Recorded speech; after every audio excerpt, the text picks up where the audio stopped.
Enforcement ഡയറക്ടറേറ്റിന്റെ ഉദ്യോഗസ്ഥർ കേരളത്തിൽ ആക്രമിക്കപ്പെട്ടതിനെ കുറിച്ച് എൻ്റെ പ്രേക്ഷകരെല്ലാവരും തന്നെ ഓർക്കുന്നുണ്ടാവും. അതുമായി ബന്ധപ്പെട്ട് CPM-നെതിരെ നടത്തിക്കൊണ്ടിരിക്കുന്ന വ്യാപകമായിട്ടുള്ള ഒരു സൈബർ അറ്റാക്ക് നടത്തുന്നുണ്ട്. അതിനെ ശ്രദ്ധയിൽപ്പെടുത്താൻ വേണ്ടിയിട്ടാണ് ഞാൻ ഈ വീഡിയോ ചെയ്യുന്നത്. അപ്പോൾ അതിൻ്റെ വിശദാംശങ്ങളിലേക്ക് ഞാൻ വരാം. നമുക്കറിയാം, ഏതാനും ദിവസങ്ങൾക്ക് മുമ്പ് 12ഓളം സ്ഥലങ്ങളിൽ എൻഫോഴ്സ്മെന്റ് ഡയറക്ടറേറ്റ് റെയ്ഡ് നടത്തിയിരുന്നു. അത് കരിമണൽ കർത്തയുടെ, അതായത് CMRLന്റെ ഉദ്യോഗസ്ഥരുടെയും അതുപോലെ അദ്ദേഹത്തിന്റെ ഓണറിന്റെ ബന്ധുക്കളുടെ വീട്ടിൽ, അദ്ദേഹത്തിന്റെ മകന്റെയും മകളുടെയൊക്കെ വീടുകളിലും ഓഫീസുകളിലുമൊക്കെയാണ് പ്രധാനമായിട്ടും റെയ്ഡ് ചെയ്തത്. പക്ഷെ അതിൽ ഏറ്റവും പ്രധാനപ്പെട്ട എക്സ്ക്ലൂസീവ് ആയിട്ടുള്ള വാർത്ത എന്ന് പറയുന്നത് 11ാമത്തെ പ്രതിയായിട്ടുള്ള വീണ വിജയനുമായി ബന്ധപ്പെട്ട വീടുകളിലും റെയ്ഡുകൾ നടത്തിയിരുന്നു. ആ വീണ വിജയന്റെ കോഴിക്കോട് റെയ്ഡ് നടന്നിരുന്നു. അത് മുഹമ്മദ് റിയാസിന്റെ വീട്ടിലാണ്. പിന്നെ കൂടാതെ അവർ ഇപ്പോൾ തിരുവനന്തപുരത്ത് താമസിക്കുന്ന വീട്ടിലും പിന്നെ കണ്ണൂരുള്ള പിണറായി വിജയന്റെ വീട്ടിലും ഒക്കെ തന്നെ റെയ്ഡ് നടക്കുന്നത്. പിണറായി വിജയൻ ഇതിൽ പ്രതിയൊന്നുമല്ല. ചില ആളുകളൊക്കെ ഇരുന്ന് തള്ളിക്കൊണ്ടിരിക്കുന്നുണ്ട് പിണറായി വിജയൻ ഉടനെ തന്നെ അറസ്റ്റ് ചെയ്യുമെന്നൊക്കെ. പിണറായി വിജയൻ അങ്ങനെ അറസ്റ്റ് ഒന്നും ചെയ്യില്ല. പിണറായി വിജയൻ ഈ കേസിൽ പ്രതിയുമല്ല. പക്ഷേ ഈ കേസിൽ 11ാമത്തെ പ്രതിയായിട്ടുള്ളത് വീണ വിജയനാണ്. അപ്പോൾ വീണ വിജയനെതിരെയുള്ള കേസിൽ തന്നെ ചില കാര്യങ്ങളുണ്ട്. അത് ഞാൻ കഴിഞ്ഞ ദിവസം നിങ്ങളോട് പറഞ്ഞിരുന്നു. അറസ്റ്റ് ഒന്നും പെട്ടെന്ന് നടക്കുന്ന കാര്യമല്ല. സമൻസ് അയച്ച് വേണമെങ്കിൽ വിളിപ്പിക്കാൻ, ചോദ്യം ചെയ്യാം. കാരണം ഞങ്ങളിത് വെറുതെ വിവരം ശേഖരിക്കുന്നേ ഉള്ളൂ എന്നുള്ളതാണ് പറഞ്ഞിട്ടുള്ളത്.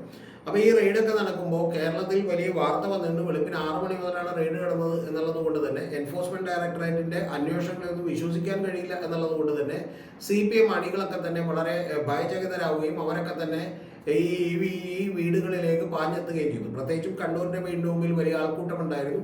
അതിനുശേഷം നമുക്കറിയാം തിരുവനന്തപുരത്തെ വീടിന്റെ മുമ്പിലും വലിയ ആൾക്കൂട്ടമുണ്ടായിരുന്നു. അപ്പൊ ഈ വിവരം, ഈ റെയ്ഡ് ചെയ്യാൻ പോകുന്ന വിവരമൊന്നും യഥാർത്ഥത്തിൽ പോലീസിനെ പോലും അറിയിച്ചിരുന്നില്ല. കാരണം പോലീസിനെ അറിയിക്കാതിരുന്നതിന്റെ കാര്യം എൻഫോഴ്സ്മെന്റ് ഡയറക്ടറേറ്റിന് വലിയ വിശ്വാസമൊന്നും കേരളത്തിലെ പോലീസിലില്ല. അതിന്റെ പ്രധാനപ്പെട്ട കാരണം നമ്മുടെ മുഖ്യമന്ത്രിയും കാശ് മേടിച്ചിട്ടുണ്ട്. കൂടാതെ രമേശ് ചെന്നിത്തല ആഭ്യന്തരമന്ത്രിയും ഒക്കെ തന്നെ കാശ് മേടിച്ചിട്ടുണ്ട്. അപ്പൊ ഇവരെയൊക്കെ അറിയിച്ചിട്ടുണ്ടെങ്കിൽ പിന്നെ എന്തായിരിക്കും സ്ഥിതി എന്നറിയാത്തതുകൊണ്ടാണ് അവരറിയിക്കാതിരുന്നത്. പിന്നെ അറിഞ്ഞും കേട്ടുമൊക്കെ പോലീസ് എത്തി. പക്ഷെ അപ്പോഴേക്കും ഓരോ മിനിറ്റുകൾ ഇടവിട്ടും കൂടുതൽ ആളുകൾ പിണറായി വിജയന്റെ വീടുകളിലേക്ക് വന്നുകൊണ്ടിരുന്നു. പാർട്ടിക്കും ഇതിനെക്കുറിച്ചൊരു വ്യക്തത ഉണ്ടായില്ല. കാരണം പിണറായി വിജയനുമായിട്ട് കോൺടാക്ട് ചെയ്യാൻ പറ്റുന്നുണ്ടായില്ല. അപ്പോൾ അതുകൊണ്ട് തന്നെ പാർട്ടിയുടെ സംസ്ഥാന നേതാക്കളും അതുപോലെ നിരവധി MLA-മാരും മുൻ മന്ത്രിമാരും ഒക്കെ വന്നിരുന്ന് തിരുവനന്തപുരത്തുള്ള അദ്ദേഹത്തിന്റെ വീടിന് മുമ്പിൽ കുത്തിയിരുന്നുകൊണ്ട് മുദ്രാവാക്യം വിളിച്ചു. അപ്പോൾ യാതൊരുവിധ അക്രമത്തിനോ ഒരു കാര്യത്തിനോ ഒന്നും ആഹ്വാനമൊന്നും ഉണ്ടായില്ല. പക്ഷെ ആഹ്വാനമൊന്നും ഉണ്ടായില്ലെങ്കിൽ പോലും പോലീസ് ചെയ്തിട്ടുള്ള ഒരു കുഴപ്പമെന്ന് പറയുന്നത് നേരെ ഈ തിളച്ചു നിൽക്കുന്ന ആളുകളുടെ ഇടയിലോട്ട് എൻഫോഴ്സ്മെന്റ് ഡയറക്ടറേറ്റിന്റെ വണ്ടി നേരെ അങ്ങനെ ഇറക്കിക്കൊണ്ടുവരികയാണ് ചെയ്തിട്ടുള്ളത്. അപ്പൊ അതിനു മുമ്പ് അവർക്ക് വേണ്ടി കൃത്യമായി വഴിയൊരുക്കാനോ അല്ലെങ്കിൽ ഇത് ആളുകളോട് പിരിഞ്ഞു പോകാൻ പറയാനോ ഒന്നും തയ്യാറായില്ല എന്നുള്ളത് വാസ്തവമാണ്. ആ എയർപോർട്ട് ഇറക്കി വിട്ടപ്പോൾ ചില വൈകാരികമായിട്ട് ഇതിനെ കാണാൻ തയ്യാറെടുക്കുന്ന ആളുകളൊക്കെ തന്നെ അവർ നേരെ ഇതിന്റെ ഒരു ടാക്സി ഡ്രൈവറെ കാറായിരുന്നു. ആ ടാക്സി കാറിന്റെ ഗ്ലാസ് ഇടിച്ച് പൊട്ടിക്കുന്ന രംഗമൊക്കെ തന്നെ നമ്മൾ കണ്ടു. അതൊക്കെ CPM-ന്റെ അണികൾ തന്നെയാണ്. അതിനുശേഷം ഏരിയ കമ്മിറ്റി ഓഫീസിൽ അഭയം പ്രാപിച്ച പാളയം ഏരിയ കമ്മിറ്റി ഓഫീസിൽ അഭയം പ്രാപിച്ച് അവരെ സംരക്ഷിക്കാൻ വേണ്ടിയിട്ട് പോലീസും അതുപോലെ CPM-ന്റെ അണികളും ഒക്കെ തന്നെ നേർക്ക് നേരെ നിൽക്കുന്ന കാര്യമൊക്കെ തന്നെ നമ്മൾ കണ്ടു. മണിക്കൂറുകളോളം ആ വാർത്തയും വലിയ ചർച്ചയായിരുന്നു. ഏറ്റവും ഒടുവിൽ അവരെ പുറത്തേക്ക് ഇറക്കി കൊടുത്തു, അവരെ അറസ്റ്റ് ചെയ്തു. അതിനുശേഷവും നിരവധി ആളുകളെയൊക്കെ തന്നെ അറസ്റ്റ് ചെയ്തു. അപ്പോൾ ADGP ആയിട്ടുള്ള ആളൊക്കെ തന്നെ നേരിട്ട് അവിടെ രംഗപ്രവേശം ചെയ്തു. എന്നിട്ടാണ് ഒരു ഒത്തുതീർപ്പിലെത്തിയത്. കാരണം അങ്ങനെയല്ലാതെ ഇത് പെട്ടെന്നൊന്നും അറസ്റ്റ് ചെയ്യാൻ പറ്റില്ല. CPM ആണെന്ന് നിങ്ങൾ ആലോചിക്കണം. CPM-ന്റെ അണികൾ അത്തരത്തിൽ ആവേശം കാണിക്കുന്നവരാണ്. അവർ നേതാക്കന്മാർ പറഞ്ഞിട്ടൊന്നുമില്ല. പണ്ട് എനിക്കിപ്പോഴും ഓർമ്മയുണ്ട്, വൈറ്റില ജംഗ്ഷനിൽ കോൺഗ്രസിന്റെ ഒരു സമ്മേളനം നടന്നിരുന്നു. 10,000-കണക്കിന് പേര് കൂടിയിട്ടുള്ള ഒരു സമ്മേളനമാണ്. അപ്പോൾ അന്ന് തന്നെ DYFIയുടെയൊക്കെ ചില കോലങ്ങൾ അവർ സംസ്ഥാന സമ്മേളനവുമായി ബന്ധപ്പെട്ട് ഉണ്ടാക്കി വെച്ചിട്ടുള്ള നിരവധി കാര്യങ്ങൾ കത്തിച്ച് കളഞ്ഞിരുന്നു. ആ കത്തിച്ച് കളഞ്ഞപ്പോഴേക്കും ഇത് കണ്ടിട്ടുള്ള 3-4 CUT-കാർ, അവർക്കറിയാം 4 പേരേ ഉള്ളൂ. അവിടെ 10,000-ലധികം പേരുണ്ടെന്ന് അറിയാം. ആ 10,000-ലധികം പേരുടെ ഇടക്കോട്ട് ഇവർ 4 പേര് ആത്മാർത്ഥതയോട് ഓടിച്ചെല്ലുകയും അവരൊക്കെ കൂടി ഇവരെ ഇഞ്ചപ്പരുവമാക്കി ചതക്കുകയും ചെയ്തു എന്നുള്ളതൊരു യാഥാർത്ഥ്യമാണ്.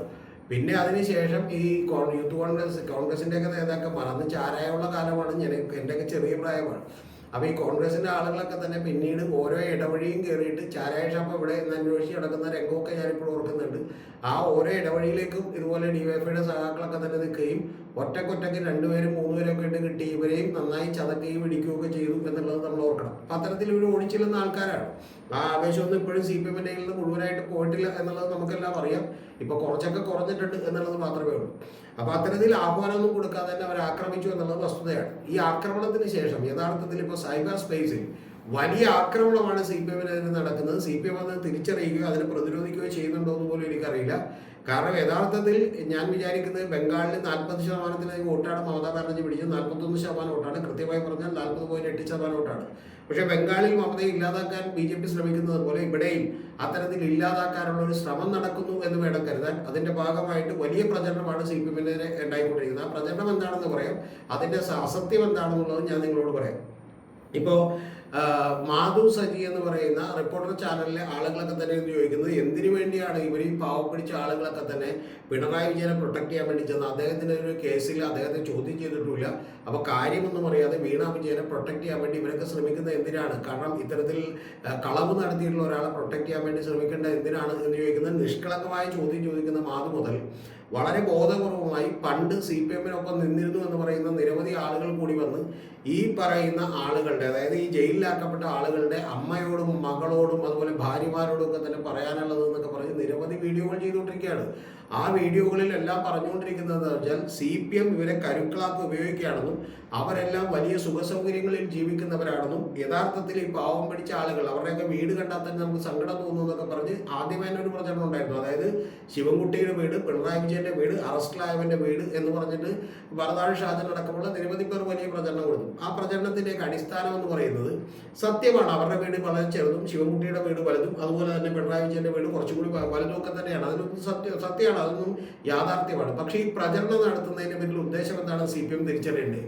CPM ഒരു കൗണ്ടറായിട്ടുള്ള ചോദ്യം പോലും ചോദിക്കേണ്ടത്. എന്തുകൊണ്ടാണ് ആ ചോദ്യം ചോദിക്കാത്തതെന്ന് എനിക്ക് മനസ്സിലാവുന്നില്ല. ആ ചോദ്യം ഇതാണ്, അങ്ങനെയാണെങ്കിൽ മുസ്ലിം ലീഗിന്റെ നമുക്കറിയാലോ ഈ പറയുന്ന നിരവധി ആളുകൾ കൊല്ലപ്പെട്ടിട്ടുണ്ട്. ഞാനിപ്പോൾ ഇതിൽ പേരൊന്നും പറയുന്നില്ല. ആ കൊല്ലപ്പെട്ട ആളുകളുടെ വീടും അതുപോലെ മുസ്ലിം ലീഗിന് വേണ്ടി അക്രമം നടത്തുകയും അക്രമാസക്തരാവുകയും പണ്ട് ഇന്ത്യ വിഷൻ അടിച്ചമർത്തുകയും ചെയ്തവരുടെ വീടും അതുപോലെ തന്നെ MLA-മാരുടെ വീടും അതുപോലെ തങ്ങൾമാരുടെ വീടോ അല്ലെങ്കിൽ വലിയ മന്ത്രിമാരുടെ വീടോ ഒക്കെ എടുത്ത് കമ്പയർ ചെയ്യാൻ നിങ്ങൾ തയ്യാറാകാത്തത് എന്താണ്?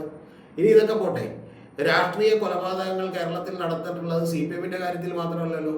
ഇപ്പൊ കോൺഗ്രസിന്റെ കാര്യത്തിൽ കണ്ണൂർ ഒരുപാട് കൊലപാതകങ്ങൾ നടന്നിട്ടുണ്ട്. ആ കൊലപാതകങ്ങൾ നടന്നിട്ടുള്ള പാവപ്പെട്ട ആളുകളുടെ വീടും ഈ പറയുന്ന പോലെ അരിയിൽ ഷുക്കൂറിന്റെ അടക്കം അല്ലെങ്കിൽ അതുപോലെ കൊല്ലപ്പെട്ടിട്ടുള്ള നിരവധി ആളുകളുടെ വീടുകളും പ്ലസ് എന്താണ് അരിയിൽ ഷുക്കൂർ മുസ്ലിംകാരാണ്.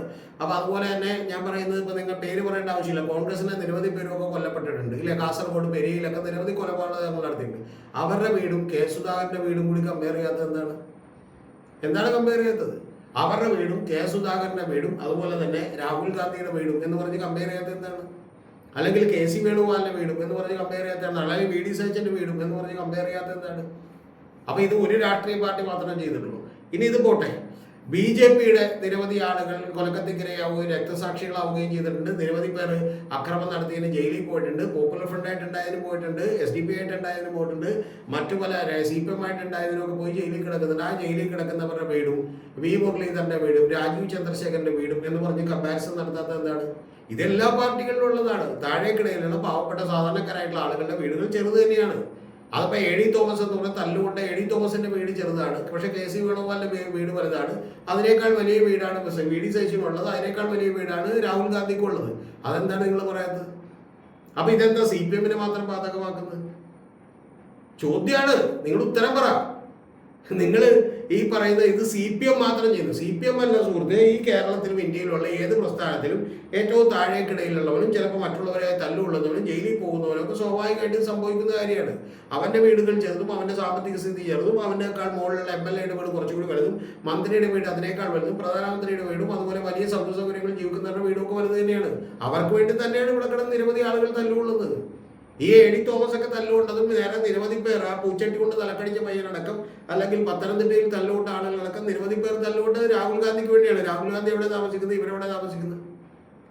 അപ്പൊ ഇത് വ്യാപകമായിട്ടുള്ള ഒരു പ്രചരണത്തിന് തുടക്കമിടുകയാണ്. CPM-നെ കേരളത്തിൽ ഇല്ലാതാക്കാനുള്ള LDF-നെ ഇല്ലാതാക്കാനുള്ള ഒരു പ്രചരണത്തിന് തുടക്കമിടുകയാണ്. ഇനി അടുത്തത് ഇവർ പറയുന്ന ഒരു കാര്യം എന്ന് പറഞ്ഞാൽ ഈ എൻഫോഴ്സ്മെന്റ് ഡയറക്ടറേറ്റിനെ ഉപദ്രവിച്ചിട്ടുള്ള അവരുടെയൊക്കെ കാര്യം വലിയ കഷ്ടമാണ്. അവരുടെ ഭാര്യമാരും അതുപോലെ തന്നെ അവരുടെ അമ്മമാരും ഒക്കെ തന്നെ കേൾക്കണം എന്ന് പറഞ്ഞാൽ നാളെ ഇവർ CPM-ന്റെ പ്രവർത്തനത്തിന് മുമ്പ് ഇവരൊക്കെ കൂടി തടഞ്ഞു നിർത്തണമെന്നാണ് ഇവർ പറഞ്ഞു തന്നെ. ആ തടഞ്ഞു നിർത്തണമെന്ന് പറയുന്നതിന്റെ കാര്യം എന്താണെന്ന് വെച്ചിട്ടുണ്ടെങ്കിൽ ബംഗാളിൽ ശരിയാണ്, ബംഗാളിൽ ഒരു ആക്രമണം ഉണ്ടാവുകയും ഈ എൻഫോഴ്സ്മെന്റ് ഡയറക്ടറേറ്റ് ഉദ്യോഗസ്ഥർക്കെതിരെ ആക്രമണം ഉണ്ടായപ്പോൾ ആക്രമണത്തിൽ പെട്ടിട്ടുള്ള ആളുകൾക്ക് നിരവധി കാലം ജയിലിൽ കിടക്കേണ്ടി വന്നു. പക്ഷേ വസ്തുത എന്താണെന്ന് കൂടി നമുക്കൊന്ന് പരിശോധിക്കാം. യഥാർത്ഥത്തിൽ CPM-ന് വേണ്ടി രക്തസാക്ഷിയായവർ അല്ലെങ്കിൽ CPM-ന് വേണ്ടി ജയിലിൽ കിടന്നിട്ടുള്ളവരുടെ കാര്യങ്ങളൊക്കെ തന്നെ ഇപ്പം ശരിയാണ്, അതിൽ അവരുടെയൊക്കെ വീട്ടിലൊക്കെ വലിയ ബുദ്ധിമുട്ടുള്ളതാണ്. പക്ഷെ ആ വീടുകളെ കൃത്യമായി പരിപാലിക്കാനും അവരെ സംരക്ഷിക്കാനും ഒക്കെ CPM തയ്യാറായിട്ടുണ്ട്. ഇല്ലെന്ന് നിങ്ങൾക്ക് പറയാൻ പറ്റുമോ? ഇപ്പൊ തൃപ്പൂണിത്തുറയിലെ വിദ്യാധരൻ മുതൽ ഈ പറയുന്ന പോലെ അഭിമന്യു മുതൽ നിരവധി ആളുകളുടെ വീടുകളിൽ അവരുടെ വീടുകളിൽ വലിയ പണം CPM കൊടുത്തിട്ടുണ്ട്. അവരുടെ വീട് പണിത് കൊടുത്തിട്ടുണ്ട്. കൂടാതെ അവരുടെ വീടുകളിലെ കല്യാണം നടത്തി കൊടുത്തിട്ടുണ്ട്. മറ്റേതെങ്കിലും സഹായം ചോദിച്ചാൽ കൊടുക്കാറുണ്ട്. ഇതെല്ലാം യാഥാർത്ഥ്യമാണ്. കൂടാതെ CPMന് വേണ്ടി ജയിലിൽ പോയിട്ടുണ്ടെങ്കിൽ കൃത്യമായിട്ട് അവർ വീടുകളിൽ പണം എത്തിക്കും. ആ വീടുകൾ അവർ കൃത്യമായിട്ട് നോക്കും. കൂടാതെ അവർ തിരിച്ചിറങ്ങി വരുമ്പോഴേക്കും അവർക്കുള്ള സൗകര്യങ്ങൾ ഒരുക്കും. ജയിലിൽ അവർക്ക് എന്തൊക്കെ വേണം എന്നുള്ളത് അന്വേഷിക്കും. ഇത്തരത്തിൽ വളരെ കൃത്യമായി പ്രൊട്ടക്ട് ചെയ്യുന്ന ഒരു രാഷ്ട്രീയ പാർട്ടിയാണ് CPM. അതുപോലെ ചെയ്യാത്തവരാണ് ബാക്കിയുള്ള രാഷ്ട്രീയ പാർട്ടികൾ. കോൺഗ്രസ് ഒക്കെ എത്ര പേരങ്ങനെ ചെയ്തിട്ടുണ്ട് ഒന്ന് പറ. ഈ കഴിഞ്ഞ ദിവസങ്ങളിൽ സന്ദീപ് വാര്യര് വരെ പോയി ഏറ്റവും കഴിഞ്ഞ നമ്മൾ ജയിലിൽ കിടന്നിരുന്നത് ആരും പത്രത്തിലൊരു വരി പോലും കൊടുത്തില്ലെന്ന് മാത്രമല്ല, കോൺഗ്രസ് ഒരു പ്രതിഷേധ പ്രകടനം പോലും നടന്നില്ല. അപ്പൊ ആരാണ് കുറച്ചുകൂടി ബെറ്റർ എന്നുള്ളത് ഈ പറയുന്ന പഴയകാല ഞങ്ങൾ ലെഫ്റ്റാണ്, ബ്രോഡർ ലെഫ്റ്റ് ആണെന്നൊക്കെ പറയുന്ന ആളുകളൊന്നും മറുപടി പറ. അപ്പൊ ഇതെല്ലാം തന്നെ ഏതാണ്ട് CPM മാത്രം ചെയ്യുന്നു എന്നുള്ള നിലക്കുള്ള നിങ്ങളുടെ തന്ത്രപരമായിട്ടുള്ള പ്രചരണത്തിൽ നിങ്ങൾ ആക്കം കൂട്ടുകയാണ്. CPM ആണെങ്കിൽ ഇതൊന്നും അറിയാതെ, ഇതിനെ പ്രതിരോധിക്കാതെ, ഇതിനെക്കുറിച്ച് സംസാരിക്കാതിരിക്കുകയാണ്. എന്താണ് കാര്യമെന്ന് എനിക്ക് മനസ്സിലാവുന്നില്ല. പക്ഷെ വസ്തുത ഇതാണ് എന്നുള്ളത് എൻ്റെ പ്രേക്ഷകരെ അറിയിക്കാൻ വേണ്ടി മാത്രമാണ് ഞാൻ ഈ പ്രചരണം നടത്തിയത്. യഥാർത്ഥത്തിൽ ഈ പ്രചരണം ഇനി ഇങ്ങനെ വളരെ വൈകാരികമായിട്ടുള്ള തലങ്ങളിലേക്ക് കൊണ്ടുപോവുകയും അവരുടെ അമ്മമാരും അതുപോലെ ആ ജയിലിലായി പോയവരുടെ അമ്മമാരെ കുറിച്ച് ഓർത്തും അതുപോലെ തന്നെ പെങ്ങന്മാരെ കുറിച്ച് ഓർത്തും അതുപോലെ തന്നെ അവരുടെ മക്കളെ കുറിച്ച് ഓർത്തും ഒക്കെ സങ്കടപ്പെടുന്ന നിരവധി പേർ കോൺഗ്രസിൽ നിന്നും അതുപോലെ നഖശികാന്ത് CPMനെ എതിർക്കുന്ന മറ്റ് പ്രോ ലെഫ്റ്റ് ബുദ്ധിജീവികൾ എന്ന് വിളിക്കുന്ന ആളുകളിൽ നിന്നൊക്കെ ഉണ്ടായിക്കൊണ്ടിരിക്കുകയാണ്. എന്നാൽ ബാക്കി ഒരു പാർട്ടിയിലും ഇത് ഉണ്ടാവുന്നില്ല. ഒന്ന് ആലോചിച്ച് നോക്കിയാൽ പൂച്ചട്ടി കൊണ്ട് തലയടിച്ച് പൊട്ടിച്ചവൻ്റെയോ അല്ലെങ്കിൽ ഇപ്പൊ എ ഡി തോമസിന്റെ ഒപ്പം അടികൊണ്ടിട്ടുള്ള ബാക്കിയുള്ളവരുടെയോ അവസ്ഥ എന്താണ്? എ ഡി തോമസ് ഭാഗ്യത്തിന് MLA ആയി, അത് പോട്ടെ. ബാക്കിയുള്ളവരുടെ അവസ്ഥ എന്താണ്? കോൺഗ്രസിന് വേണ്ടി അടികൊണ്ടവരുടെ അവസ്ഥ എന്താണ്? പെരിയാക്കുളം കേസിൽ അവരുടെ വീടുകൾ ഇപ്പോഴും എങ്ങനെയാണ്? അപ്പൊ ഇതൊന്നും കോൺഗ്രസ് എന്ത് ചെയ്യുന്നില്ല. ബാക്കിയുള്ള ഒരു പാർട്ടികളെ കുറിച്ചും വിമർശനം പോലും ഉന്നയിക്കുന്നില്ല. ഒന്ന് ആലോചിച്ച് നോക്കൂ. ഇതിലെ കൊള്ളത്തെ നിങ്ങളൊന്ന് ആലോചിച്ച് നോക്കൂ. ഇതിലെ ഈ പറഞ്ഞ പോലെ നിഷ്പക്ഷത എത്രത്തോളം ഉണ്ട്, ഇതിലെ ഈ പറഞ്ഞ പോലെ പക്ഷപാതിത്വം എത്രത്തോളം ഉണ്ട്, ഇതിലെ ബുദ്ധി എത്രത്തോളം ഉണ്ടെന്ന് നിങ്ങളൊന്ന് ആലോചിച്ച് നോക്കൂ.